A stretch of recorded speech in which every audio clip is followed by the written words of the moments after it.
This episode of The Arena, a multi-platform gaming news podcast, Extra Take, is sponsored by, well, of course, all of you amazing patrons. Thank you for your support, and without it, we wouldn't be able to do this. Now, on with the show.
Hey everybody, all you patrons out there, welcome to The Arena Extra Take. Of course, I'm your host, Expat, and along with me today is our special guest, and she's been on The Arena, a multi-platform gaming news podcast, a couple of times already.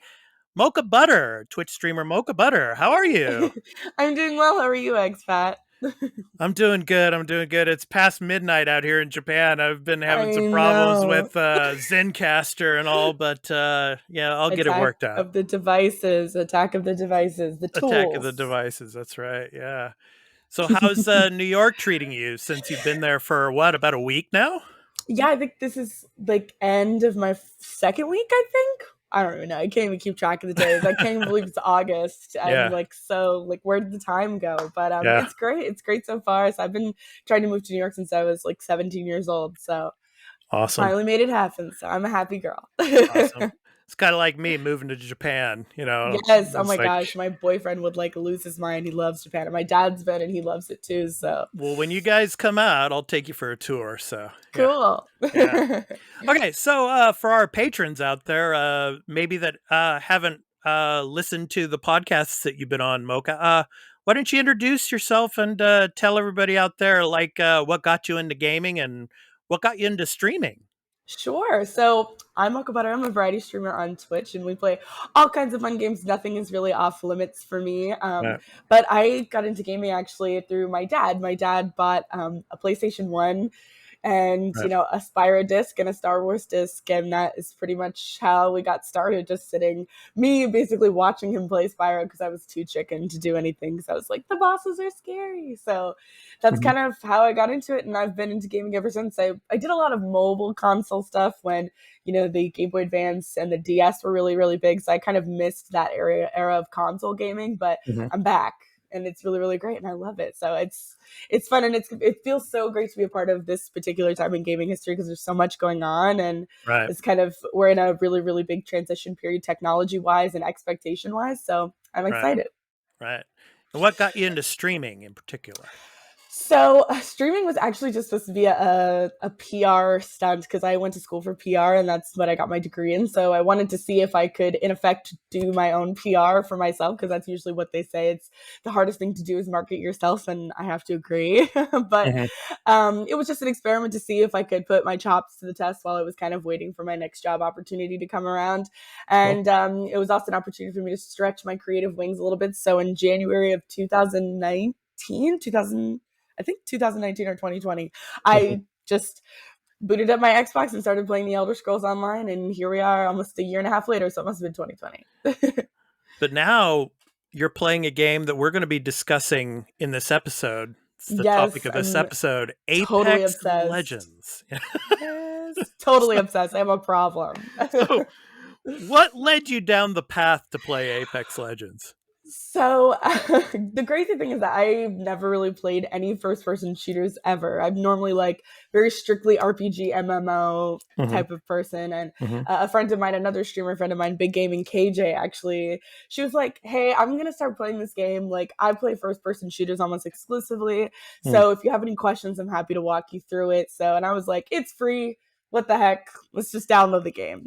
And it was one crazy. other quick question for you. So yeah. why not Fortnite or Call of Duty Warzone for Okay, that matter? so I will say that the only other like shooter game experience of any kind that I had prior to this was with PUBG, which I played on console a little bit with a couple of my friends at the time, which I really enjoyed, but it was third person and it had a first person option. And I was like, I will never do this. This sucks. Like, how can you guys see anything? I feel like I'm looking through a fishbowl. Like, I couldn't function. So I really enjoyed that the battle royale aspect of it. And when I tried to play Fortnite, I just couldn't get into it because the building, I couldn't even wrap my head around that. So like the fact that people, I would, be walking up to people and shooting them and then they're just throwing walls in front of my face and like, Right.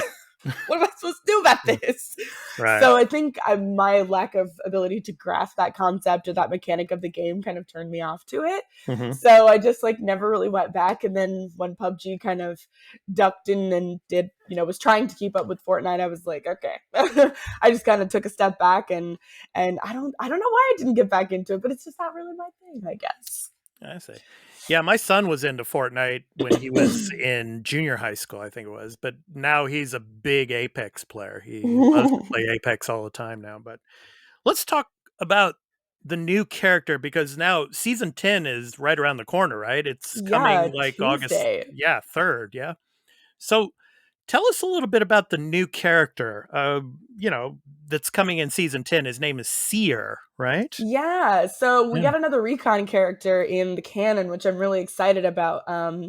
So he basically has the ability to detect enemies around him, which is kind of spread across his tactical, his passive, and his ultimate ability. So his passive ability is when you're ADSing or aiming down the sight, you can hear the heartbeat of people around you. So I'm really excited to see how they're going to put that mechanic into play because there's no other character that really has an ability that gives them an advantage in combat like that when you're aiming down the sight or when you're using your gun just in general, unless you're maybe Bloodhound, but he doesn't really have anything that's directly attributed to you aiming down the sight. So in addition, his passive is his ability to see, I believe he can like see the people around him without using the big dome, which is the ultimate ability. So the ultimate ability is where he releases these little, what they look like sprites to me. They're little blue sprites that kind of go out and form a massive dome, and all the enemies within the dome are revealed, which I'm kind of excited about as somebody who wants to play Seer and not excited about as somebody who's going to play against him, because it's really going to put the stealth aspect into play more so than it is now, because if you're running through the dome, he can see your footprints. So if you're crouching, you're good, but if you're running through the dome, you're like basically a sitting duck. So I imagine that more people are probably going to be using Revenant to play against him, because Revenant can crouch and move at the same speed as he does when he's running or walking. So that'll kind of keep you moving without slowing you down. But he's definitely an interesting character, and they found some really unique ways to incorporate the recon aspect, because we did get a recon character last season as well. Valkyrie is considered a recon character. So when I read that he was going to be that, I was like, okay, 2 seasons in a row, I guess. But the trailers have completely blown my expectations. So I'm super excited to see what he's going to be like. And there's a new weapon, right? Like a Rampage LMG that's coming. Yes, we're getting a new energy LMG, which is really exciting as somebody who plays Rampart a lot. So I love an LMG, so I'm excited about it. So which character in Apex do you specifically like to play the most, and why? My main character for Battle Royale is Loba. Mostly because I really love and have become very attached to the ability to see legendary and high caliber items through walls and just kind of point them out and know where they are. Mm. And her ability to just steal things, especially if we're bunkered in and we're kind of in a bad situation with another team, being able to just throw my black market down, steal their meds and steal their, like the other day I was playing yesterday and I stole somebody's red shield from them. So it was kind of crazy. So I love that ability, and I think it's really valuable and useful across all different kinds of teams. Do you like Wraith? Oh, I love Wraith. Oh, I love her. She was probably the first character that I really attached myself to when I started playing. I played Wraith like aggressively. Yeah. The dimensional rifts that Wraith uses. Yeah. Cool. Yeah. Yes, I love it. I love it. And it's so well executed. My son loves Wraith. So yeah. Yes, my boyfriend loves her too. That's one of his favorite characters to play. Yeah. Okay, so let's move on now to some of the new additions to season 10. So like a new battle pass. Can you explain a little bit about that? The new battle pass? Battle passes are kind of just ways that they give us opportunities to earn really cool cosmetics, as well as earning stars or materials that you can use to craft and purchase other legends and things like that. So it's something that I get every year because I 100% think it's worth the money. It's about $10 here in the US. So I mean, considering the amount of things that come with it and the amount of hours that I spend in the game, it's very, very feasible that I'm going to finish it. So I usually get it every time they come, or at least the last 2 times they've released them, I've gotten them and finished them. And they're just really, really cool ways to get cool stuff for your characters and cool cosmetics and kind of customize the game a little bit and help yourself stand out. And World's End is being updated, right? Yeah, they're about to blow this map to smithereens, I feel like. But they did that with Kings Canyon a little while ago, and they just kind of basically like exploded the map when Fuse was released. Essentially, in the lore, there was a big dropship that he was using for his promotion to be like, I'm in the Apex games, it's really exciting. And his old friend from Salvo, which is another land in the lore, basically blew it up and blew a big fat hole into Kings Canyon, so we had to deal with that as part of the map. And I think when they do these map updates, instead of them just being like overlaying a different skin on top of them and kind of thinking a little bit about it and being like, no, we are going to blow it up. Somebody's going to just blow it up instead. I think that's a better way to explain it than just being like, look, there's snow now. Like, you know what I mean? Yeah. So speaking of arena, there is the ranked for arenas that's going to be changing. Could you talk about that a little bit? Yeah. So as somebody who plays arenas a lot, I'm actually really, really excited about ranked. I enjoy ranked for Battle Royale because I think it's a little bit of a sweatier play, and sometimes it can be a little painful, but it's definitely, it's fun, and it's a great way to kind of test your skills and kind of have a little bit more of a tactical play or strategic play instead of kind of barreling in and dropping hot all the time. I see. Because the way that it's kind of based is based on points. So, you get more points if you live longer. So it kind of entices you, or, makes you kind of think about, well, what if we land over here and kind of loot and then keep the rotation moving? And then we can kind of maybe run into 1 or 2 teams, get some points, up our shields, instead of just barreling in and then dying in 5 minutes. Yeah. Okay. So I have a few questions for you. So, Mocha, do you play Apex on PC or on console? I play Apex on PC. On PC. Okay.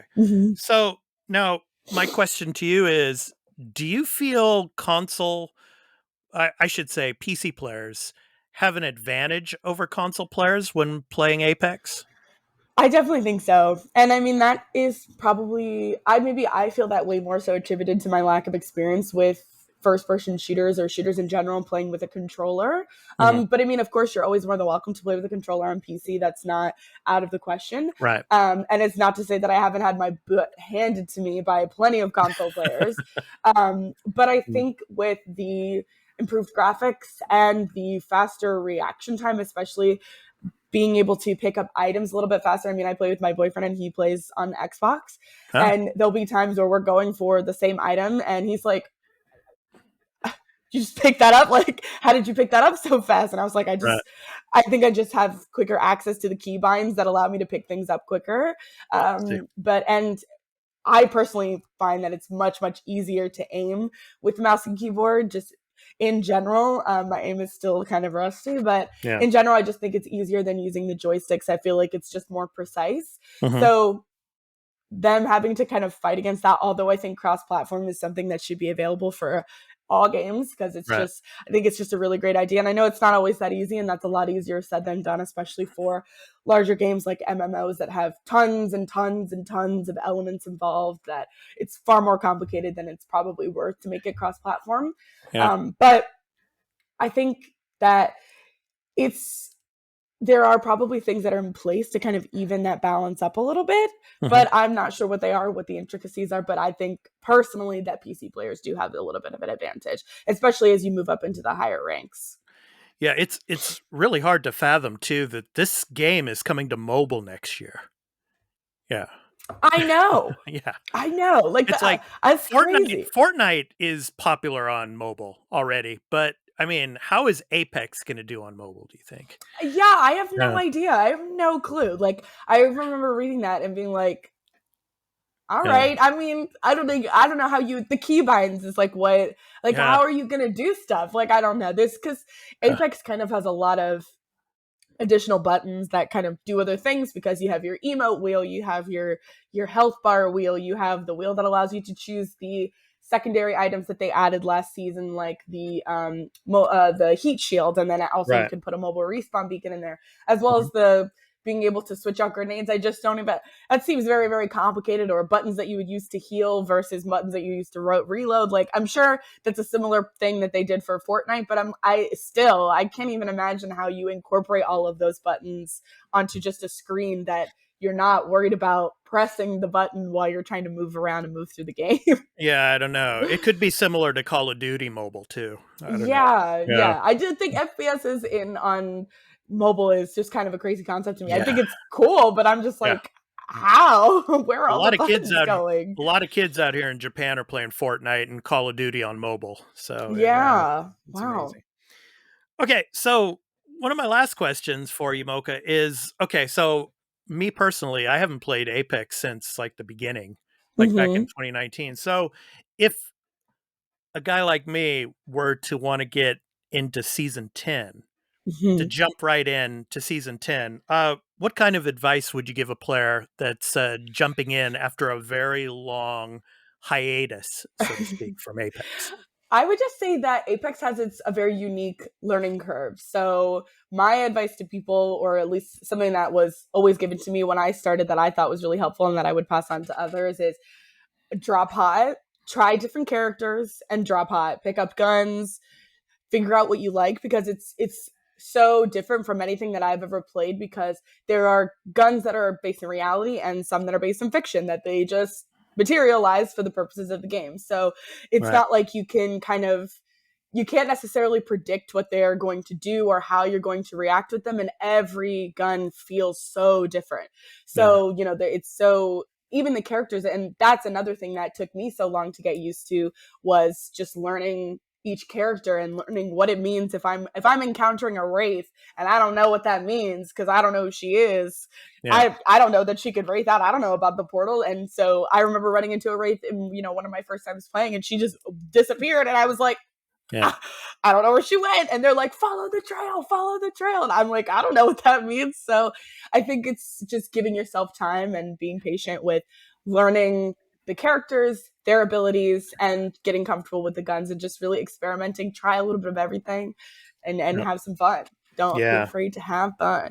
Yeah. Because, I mean, there's like, 17 characters now, I think, right? 17 Yes, I have all now. of them, and I've played all of them. Wow. So I can say that it's one of the only games that I played that I'm like genuinely impressed with all of the characters that they built. They think they work really well. Nobody feels incredibly overpowered, and it's all the guns are well made, and they have their own niches and abilities and things that make them good. Obviously a good player behind them is going to make them far better, but still. So cool.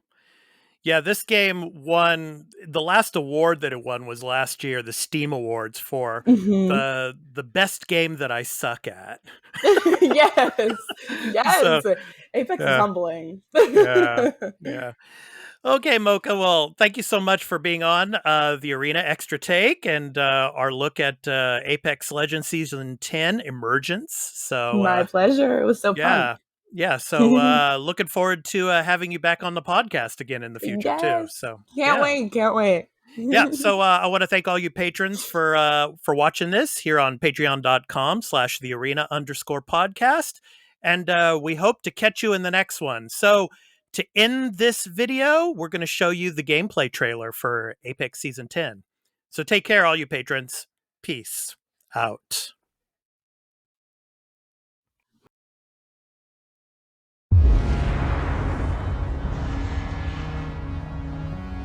We dared to dream of a world filled with love. Hold on, let me help you. But the earth crumbled beneath our feet and shattered into the stars above. The blaze will not cast us into despair, I gotcha. but inspire beauty. Wings unfurled.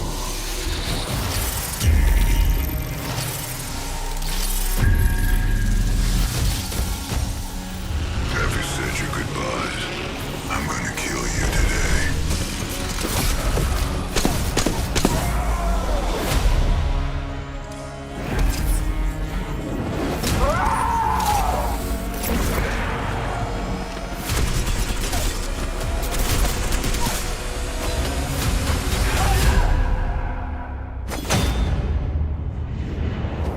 Hammond knows only hunger.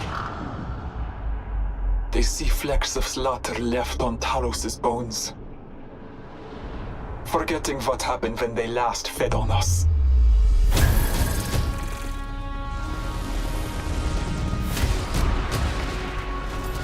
Be right with you, dears. Coming in hot. I came to win. Bring the party.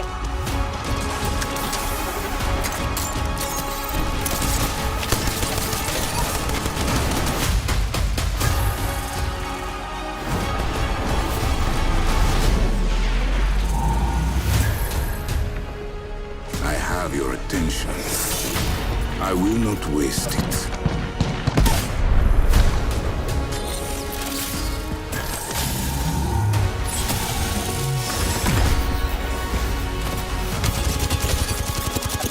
The outcast, always watching. Now is our time to be seen. It's time to change the world.